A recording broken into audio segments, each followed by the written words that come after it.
भारत के ऊपर जहांगीर का शासन था। आपको पता है मुसलमान तो पूरे भारत को मुसलमान बनाने का प्रयास करते थे, हिंदुओं के ऊपर ज़बरदस्त आक्रमण करते थे, अत्याचार करते थे, धर्मांतरण करते थे, और जो कोई भी हिंदू धर्म की बात करता था उसको वो भयंकर यातनाएं दे करके मार देते थे। ऐसे ही सिखों के जो 5वें गुरु थे, उन्होंने हिंदू धर्म की रक्षा के लिए प्रयास आरंभ किए। जहांगीर को जब पता लगा तो उन्होंने उनको पकड़ लिया और पकड़ करके उनके ऊपर दबाव डाला कि आप मुसलमान बनो, और जो आप श्री गुरु ग्रंथ साहब का संकलन कर रहे हो उसके अंदर कुरान, मोहम्मद साहब, मुसलमानों की बातें भी जोड़ो। लेकिन उन्होंने स्पष्ट मना कर दिया कि मैं ये नहीं करने वाला हूँ और ना मुसलमान बनने वाला हूँ। तो जहांगीर ने सोचा कि इनको भयंकर यातनाएं दो, और जब यातनाएं मिलेगी ना तो बाकी लोगों की भी हिम्मत नहीं होगी कि हमको हिंदू धर्म का प्रचार प्रसार करना है कि नहीं करना है। इसलिए उन्होंने उनको पकड़ करके एक बड़े देग के अंदर पानी उबाला और उनके अंदर बिठा दिया। भयंकर पानी गर्म हो गया। अब पानी जब उबलता है तो क्या हालत होती है पता है तेरे को? चावल भी सीज जाते हैं, खिचड़ी बन जाती है। तो उनके पूरे शरीर पे फफोले फफोले हो गए, यानी क्या हो गए? छाले पड़ गए, छाले हो गए। लेकिन ये टस से मस नहीं हुए। इन्होंने वाहेगुरु सतनाम ऐसा बोलते रहे।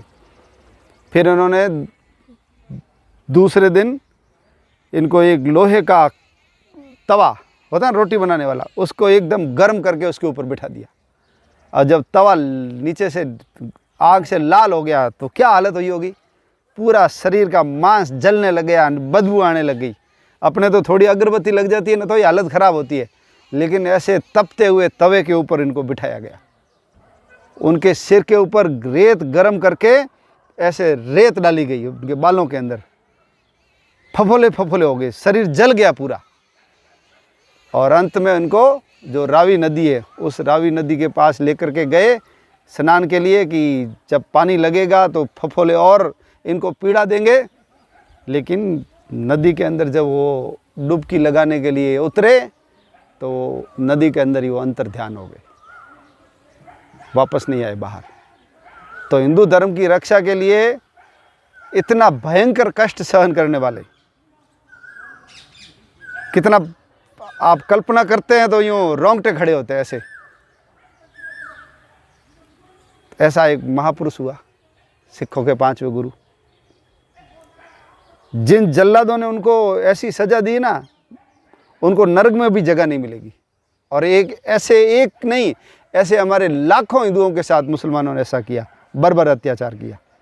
तो हिंदू धर्म की रक्षा के लिए अपने प्राण न्यौछावर कर दिए, गर्म पानी में बैठ गए, तवे के ऊपर जल गए वो, लेकिन वो मुसलमान नहीं बने, हिंदू धर्म नहीं छोड़ा। और श्री गुरु ग्रंथ साहब में मुसलमानों की, अल्लाह की कोई आयत उन्होंने नहीं जोड़ी। तो ऐसे वीर महापुरुष का नाम मैं बताता हूँ, याद रखना। उनका नाम था गुरु अर्जुन देव। क्या नाम था? गुरु अर्जुन देव। गुरु अर्जुन देव जी महाराज।